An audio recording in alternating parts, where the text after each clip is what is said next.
Hello students. आज हम लोग बात कर रहे हैं कार्बोनियम आयन स्टेबिलिटी पर। कुछ स्टूडेंट्स कहते हैं कि ये टर्शरी, उसके बाद में सेकेंडरी, उसके बाद में प्राइमरी। ऐसा कैसे होता है कि टर्शरी कार्बोनियम आयन जो होते हैं कुछ ज्यादा स्टेबल होते हैं, सेकेंडरी उससे कम होते हैं, प्राइमरी उससे कम होते हैं। ओके, तो इसके बारे में हम लोग बात कर रहे हैं। ठीक है, तो हम लोग यहाँ पर बात करते हैं टर्शरी, सेकेंडरी और प्राइमरी कार्बोनियम आयन के बारे में या कार्बोकैटायन के बारे में। तो मैं यहाँ पर आपके बारे में इसमें यहाँ पर बताता हूँ। जैसे कि अगर मैं यहाँ पर लिखता हूँ कि टर्शरी के बारे में, so like that CH3 C positive charge and then CH3, okay, and CH3, okay, so this is the tertiary carbocation और कार्बोनियम आयन। ओके, उसके बाद हम सेकेंडरी की बात करें तो सेकेंडरी में से एक एक एक मिथाइल ग्रुप यहाँ से अलग हो जाएगा और यहाँ पर केवल हाइड्रोजन रह जाएगा। इसका मतलब ये हुआ कि हम बात कर रहे हैं CH3C और यहाँ पर कहीं पर भी एक हाइड्रोजन आ जाएगा और CH3 and it is the positive charge. So this is the secondary carbonium ion. और अब हम प्राइमरी कार्बोनियम की बात करें तो एक इनमें से एक CH3 और हट जाएगा और केवल एक ही H, यहाँ पर एक H आ जाएगा यहाँ पर। So CH3 bond C positive charge and then H, and this is also the H. Okay, so this is the tertiary, secondary and primary carbonium ion.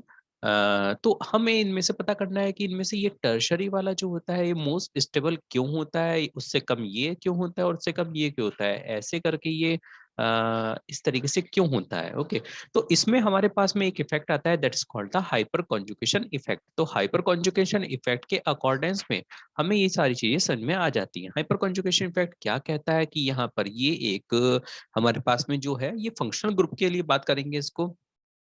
तो इससे अटैच जो भी कार्बन होगा उसे हम अल्फा कार्बन कहेंगे। कोई भी एक फंक्शनल ग्रुप हो, और यहाँ पर फंक्शनल ग्रुप ये कार्बन पॉजिटिव चार्ज है और यहाँ पर हम इसे कार्बन पॉजिटिव चार्ज को हम कहेंगे।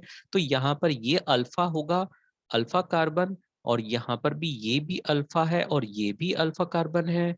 और यहाँ पर हमारे पास में तीन अल्फा कार्बन हैं। ओके, सो यहाँ पर हमारे पास तीन अल्फा कार्बन है और कार्बन के ऊपर जितने हाइड्रोजन्स होते हैं हम उनको काउंट करें तो यहाँ पर 3 3 एंड 3 हमारे पास में यहाँ पर 3 3 एंड 3 9 अल्फा हाइड्रोजन्स होते हैं। और यहाँ पर की हम बात करें तो 3 एंड 3 6 6 अल्फा हाइड्रोजन्स होते हैं। और यहाँ की बात हम करें तो हमारे पास में यहाँ पर 3 अल्फा हाइड्रोजन्स होते हैं। ओके, तो हम स्टेबिलिटी की बात करें तो जहां पर ज्यादा अल्फा हाइड्रोजन होंगे उसकी स्टेबिलिटी ज्यादा होती है। वो किस वजह से होती है, क्योंकि यहाँ पर एक हाइपर कॉन्जुगेशन इफेक्ट काम करता है। वो किस तरीके से करता है हम इसको देख लेते हैं।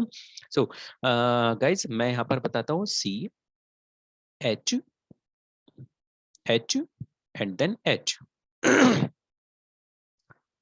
This carbon C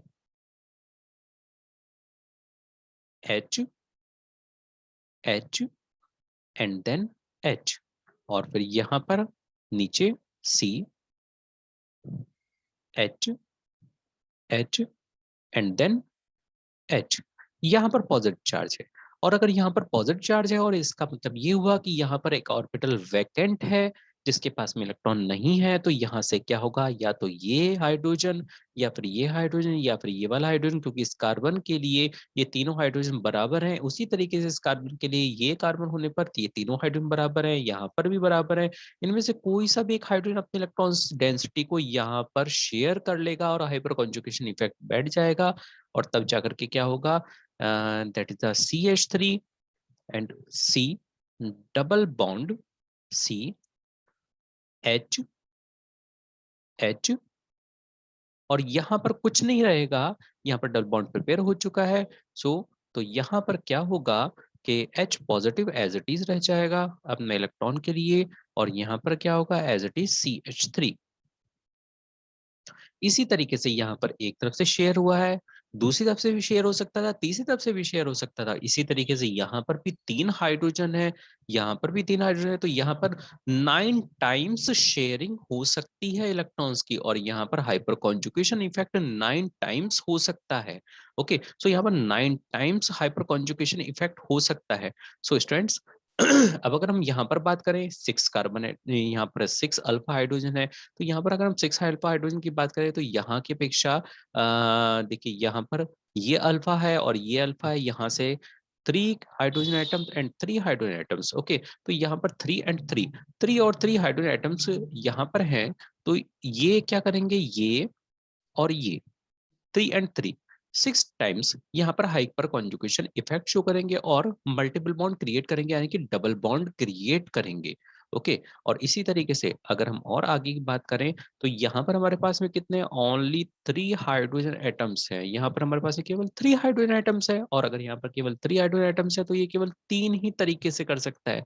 इसका मतलब ये हुआ कि हम अगर सोचें तो यहाँ पर 9 अल्फा हाइड्रोजन है, यहाँ पर 6 अल्फा हाइड्रोजन है, और यहाँ पर 3 अल्फा हाइड्रोजन है। तो जहां पर जितना पार्टिसिपेशन हो सकता है वो उतना ही ज्यादा स्टेबल हो जाएगा।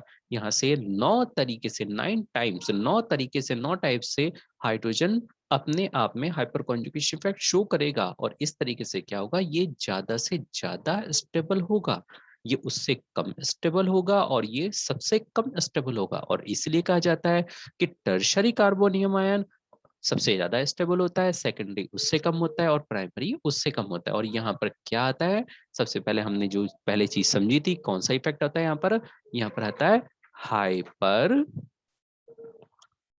Conjugation effect. तो यहाँ पर जो आया है हाइपर कॉन्जुगेशन इफेक्ट आया है स्टूडेंट्स। आपको इसी बात को समझना है कि हाइपर कॉन्जुगेशन इफेक्ट किस तरीके से अप्लाई होता है, जैसे कि हमने पहले समझा था कि हाइपर कॉन्जुगेशन इफेक्ट किस तरीके से अप्लाई होता है, तो इसी तरीके से हाइपर कॉन्जुगेशन इफेक्ट होता है अप्लाई। और ये आपके अभी और भी कई रिएक्शंस में आएंगे, हम उसके लिए बात करते रहेंगे, आगे बार बार बात करते रहेंगे। फिलहाल में मुझे उम्मीद है कि आपको ये समझ में आ गया होगा कि टर्शरी कार्बोनियम आयन सबसे ज्यादा स्टेबल क्यों होता है, सेकेंडरी उससे कम क्यों होता है, और प्राइमरी उससे कम क्यों होता है। ओके स्टूडेंट्स, तो अगर आपको ये वीडियो अच्छी लगी हो तो प्लीज इसे लाइक करिए, शेयर कीजिए, और मैं आपके लिए और अच्छी अच्छी वीडियोस बनाऊंगा। आप मुझे बताइए कि कौन सा टॉपिक है जो कि आपको समझ में नहीं आ रहा है, मैं उस टॉपिक के लिए फिर मैं आपको उससे भी अच्छी और वीडियो और बना करके मैं आपको शेयर करूंगा। So please, thank you students, good bye.